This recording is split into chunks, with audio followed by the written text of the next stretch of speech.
Harikrishna archaeologist and astrologer. అయ్యా, మనం మనిషిని నమ్మే బదులు ప్రకృతిని నమ్ముకోవాలి. మనిషిని నమ్ముకుంటే అంతే సంగతులు. మనిషికి ఎప్పుడు కూడా స్వార్థం, అసూయ, ఈర్ష్య ఏంటి ఇలాంటివన్నీ ఉంటాయి, దుర్మార్గ బుద్ధులన్నీ ఉంటాయి. మనిషి ఎప్పుడూ కూడా స్వార్థ బుద్ధి, నిన్ను వాడుకోవాలని చూస్తాడు. నీకేమి నిన్ను ఎలా వాడుకోవాలి, నిన్ను మనం వంచి వాడుకోవాలనేదే చూస్తాడు. అందువల్ల మనిషిని నమ్ముకోకండి. మనుషులు పశువుల్లా తయారయ్యాయి. ఏంటి ఇప్పుడు ఎవరి దగ్గరికైనా మనం పనికి వెళ్తే సరిగ్గా డబ్బులు ఇవ్వకపోవడం, వాడి స్వార్థం వాడు చూసుకుంటాడు. నీకు కష్టపడినోడికి నీకేం పైసలు ఇవ్వడం.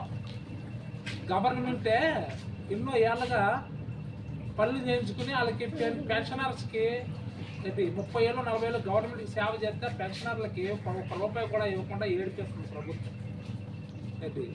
ప్రభుత్వమే అంత ఏడిపిస్తున్నాడు. గవర్నమెంట్ జాబ్స్ అంటే సెక్యూరిటీ ఉంటుంది గవర్నమెంట్ జాబ్కి, కానీ ఇప్పుడు గవర్నమెంట్ జాబ్ కూడా సెక్యూరిటీ లేకుండా పోయింది. గవర్నమెంట్ జాబ్ కూడా సెక్యూరిటీ లేకుండా పోయింది. అలాంటిదప్పుడు ప్రైవేట్ జాబ్ వాళ్ళు నీకు డబ్బులు ఎలా ఇస్తారు? సెక్యూరిటీకి వెళ్తే కంపెనీ దివానే తీస్తే 4 నెలలు జీతాలు ఇవ్వరు. ఏ కంపెనీలో చేసుకున్నా 4 నెలలు జీతాలు ఎగ్గొట్టేస్తారు. నిన్ను ముంచేస్తారు. ఆ జీతాలు కూడా సరిగ్గా ఇవ్వరు. ఒకడు నమ్ముకోకండి, ప్రకృతిని నమ్ముకోండి. మనిషికి స్వార్థం పెరిగిపోయింది. పెద్ద అయిన స్వార్థపు లోకం, పెద్ద అయిన సాంగ్ కూడా వచ్చింది చూసారా? ఇదంతా స్వార్థపు లోకం అయిపోయింది. మనం మనిషిని నమ్మకండి.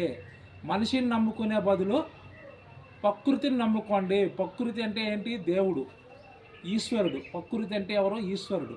ప్రకృతిలో ఉన్న నిధులని, వజ్రాలని, ఆయుర్వేదిక చెట్లు ఎంతో ఉంది. ప్రకృతి అంటే మనం బియ్యం పండిస్తాం.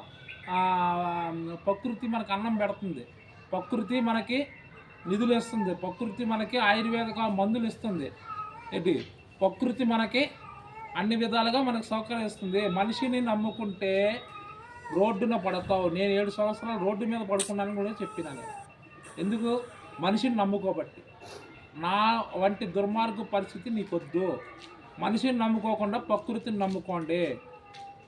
ప్రకృతిని నమ్ముకుంటే మీకు అంతా మంచి చేస్తా. ఆ ప్రకృతి అంటే ఈశ్వరుడు. ఆ ఈశ్వరుడు మీకు అన్ని విధాలుగా మీకు సమకూరుస్తాడు. ప్రకృతి అంటే ఏం చెప్పాను?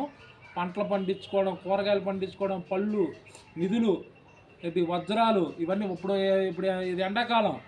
ఇప్పుడు అక్కడ రాయలసీమ సైడు వజ్రాలు తయారవుతాయి వర్షం పడితే. ఆ వజ్రాలు ఏరుకోండి.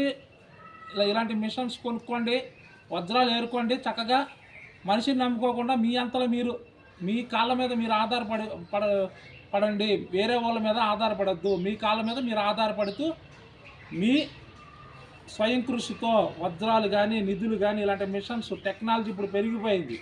ఈ టెక్నాలజీని యూజ్ చేసి మీరు వజ్రాలు ఎదుక్కోవచ్చు, నిధులు ఎదుక్కోవచ్చు. చూసారా మెటల్ డిటెక్టరు ఎలా సెర్చ్ చేస్తుందో? ఎక్కడ బంగారం దింగుదామా, ఎక్కడ డైమండ్స్ దింగుదామా అని. ఎక్కడ బంగారం ఉందా, ఎక్కడ డైమండ్స్ ఉన్నాయా, ఇవన్నీ కూడా ఎలా సెర్చ్ చేస్తుందో చూసారా? ఎక్కడ దింగుదామా అని చూస్తుంది పాపం. అది నోరు లేని జీవి. Harikrishna archaeologist and astrologer.